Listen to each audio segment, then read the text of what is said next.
Hello and welcome to our conversations. My name is George, and today we are talking about something that I have an interest in, really.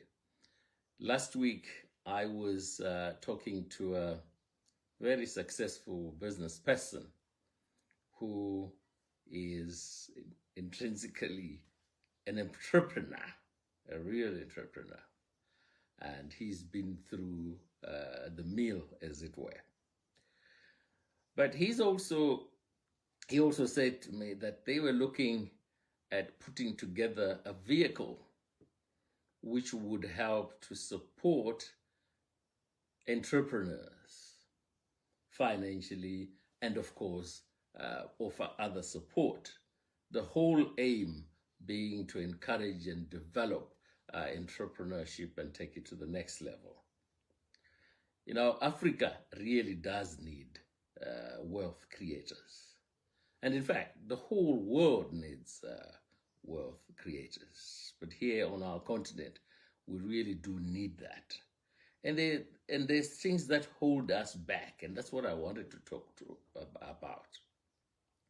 That, you know, in our environment, historically, our heroes and sheroes have been people who have walls full of certificates.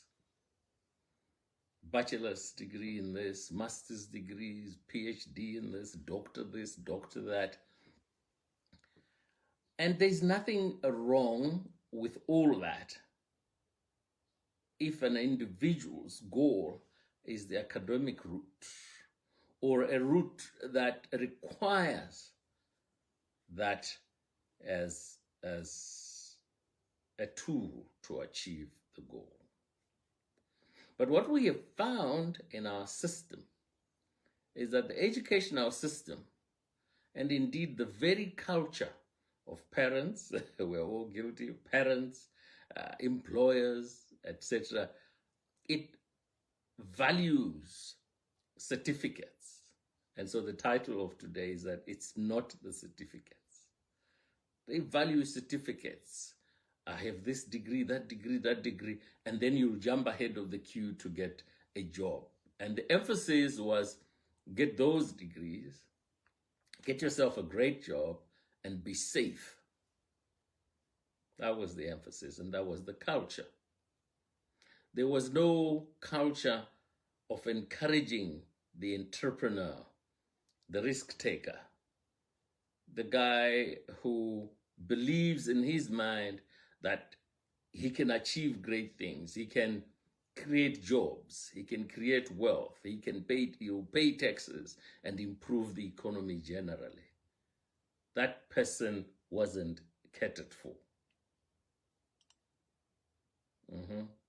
And so we find ourselves in a situation where we have a lot of educated people, very, very educated people, but no one is actually creating wealth. And that's the point to say, what the point of this fund or this venture that this gentleman is getting into is to encourage entrepreneurs, to say that that person who feels inside that they are going to take a risk, that they're going to pursue entrepreneurship as their goal, that person should be encouraged. Not only should we have a place for them, but we should encourage that. And one thing that's hit home is the impact of COVID. If you've been following the impact of COVID, it's that millions and millions of bright people are jobless today. The system had encouraged get the degree and get a safe job. But there's no safe job anywhere. The reality is that it's what you want to do, what you're prepared to give 200% for. That's where you'll stand and fall. And so a positive and I want to put that in quotes, right? I want to put that in quotes. A positive out of all this disaster of COVID is that more and more it's stuck clear now that there's no safe job. And what the way to go for economies is to encourage entrepreneurship, to encourage people to take risk, to create wealth, to get all these companies to come up and do things that are vibrant. That is how we are going to create wealth for our countries, for our economies. Because I said this week we are going to be talking money. This is sure at a macro level, but that's what we should be doing. You see, yes, with entrepreneurship, there is no safety. There is no guarantees. You are taking risks every day. But if the individual is wired that way, and it's all based on his belief and his faith in the things that he is doing, that he will succeed, that he will come up with that goal and achieve it, then that person must be not only allowed to do it, but must be supported. We must support our entrepreneurs, because that is the engine that will grow this continent. That's the engine that will create the jobs, the wealth that we need for our economy. So we talked about in the past about, we have a video on risk-taking, and we also have a video on praxis. And if you remember, what I said was praxis is the integration of behavior and belief.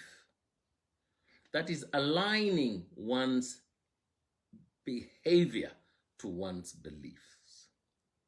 And so if an individual believes deep inside that they can create wealth, and the only thing hampering them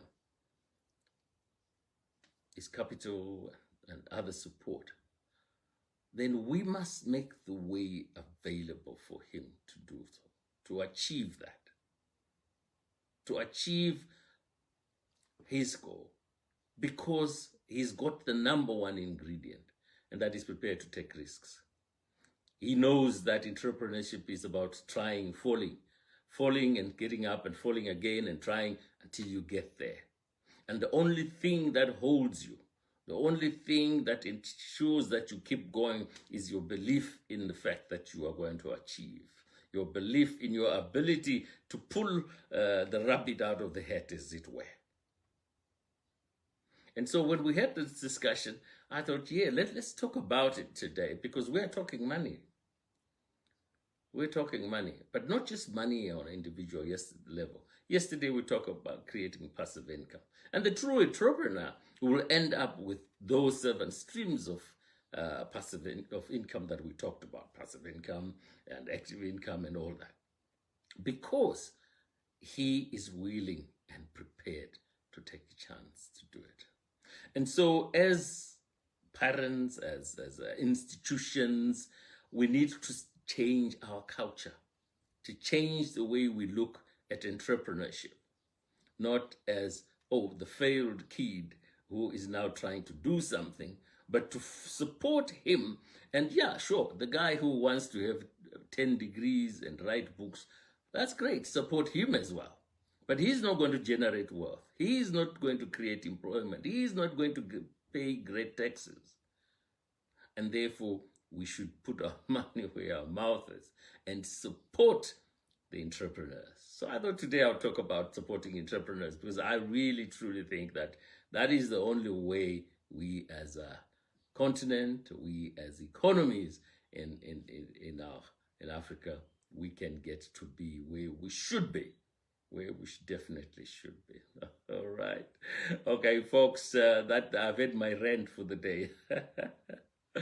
All right, listen, share this video, connect with us. You can like the video. Let me know what is struck home about the message today. What are the things that you've learned from here? what are you going to do as a result of the message that we're talking about? And as I said yesterday, we really do love to hear from you. Let's hear your comments, because they can only help us to do better. As we do better, we do a better product for you. All right. So take good care of yourselves, and we'll be back tomorrow. Live with intention. All right. My name is George. Take care now. Bye-bye.